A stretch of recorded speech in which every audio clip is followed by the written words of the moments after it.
2.2 Accident Procedures. When you are in an accident and not seriously hurt, you need to act to prevent further damage or injury. The basic steps to be taken at any accident are to protect the area, notify authorities, care for the injured, collect required information, report the accident. 2.20.1 Protect the area. The first thing to do at an accident scene is to keep another accident from happening in the same spot. To protect the accident area, if your vehicle is involved in the accident, try to get it to the side of the road. This will help prevent another accident and allow traffic to move. If you are stopping to help park away from the accident, the area immediately around the accident will be needed for emergency vehicles. Put on your four-way emergency flashers. Set out reflective triangles to warn other traffic. Make sure other drivers can see them in time to avoid the accident.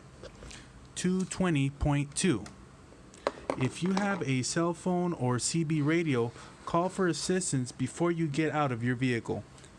If not, wait until after the accident scene has been properly protected. Then phone or send someone to phone the police. Try to determine where you are so you can give the exact location. 220.3 Care for the injured. If a qualified person is at the accident and helping the injured, stay out of the way unless asked to assist. Otherwise, do the best you can to help any injured parties. Here are some simple steps to follow in giving assistance. Do not move a severely injured person unless the danger of fire or passing traffic makes it necessary. Stop heavy bleeding by applying direct pressure to the wound. Keep the injured person warm. 220.4 Gather information. If you were involved in the accident, you will have to file an accident report.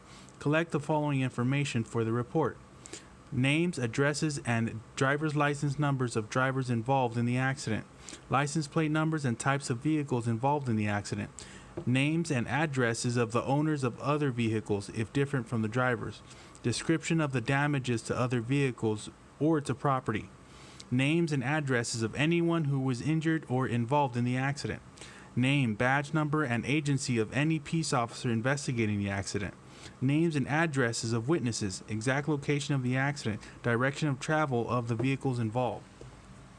221 Fires. Truck fires can cause damage and injury. Learn the causes of fires and how to prevent them. Know what to do to extinguish fires. 221.1 Causes of fire. The following are some causes of vehicle fires. After accidents: spilled fuel and improper use of flares. Tires: underinflated tires and dual tires that touch. Electrical system: short circuits due to damaged insulation and loose connections. Fuel: driver smoking, improper fueling, and loose fuel connections. Cargo: flammable cargo, improperly sealed or loaded cargo, and poor ventilation. 221.2 Fire prevention. Pay attention to the following: vehicle inspection. Make a complete inspection of the electrical, fuel, and exhaust systems, tires, and cargo. Be sure to check that the fire extinguisher is charged. En route inspection. Check the tires, wheels, and truck body for signs of heat whenever you stop during a trip. Follow safe procedures. Follow correct safety procedures for fueling the vehicle, using brakes, handling flares, and other activities that can cause a fire. Monitoring. Check the instruments and gauges often for signs of overheating and use the mirrors to look for signs of smoke from tires or the vehicle. Caution. Use caution handling anything flammable. 2.21.3 Firefighting. Knowing how to fight fires is important. Drivers who did not know what to do have made fires worse. Know how the fire extinguisher works. Study the instructions printed on the extinguisher before you need it. Here are some procedures to follow in case of fire.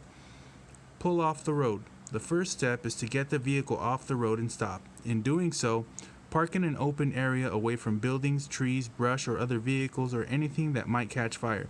Do not pull into a service station. Notify emergency services of your problem and location. Keep the fire from spreading. Before trying to put out the fire, make sure that it does not spread any further. With an engine fire, turn off the engine as soon as you can. Do not open the hood if you can avoid it. Shoot foam through louvers, radiator, or from the vehicle's underside. For a cargo fire in a van or box trailer, keep the doors shut, especially if your cargo contains hazmat. Opening the van doors will supply the fire with oxygen and can cause it to burn very fast.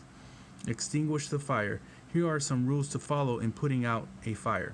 When using the extinguisher, stay as far away from the fire as possible. Aim at the source or base of the fire, not up in the flames.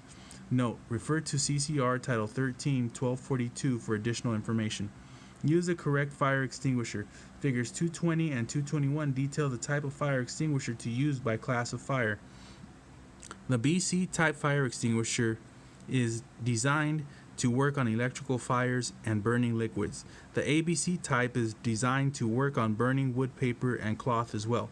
Water can be used on wood, paper, or cloth, but do not use water on an electrical fire. Can cause shock, or a gasoline fire will spread the flames.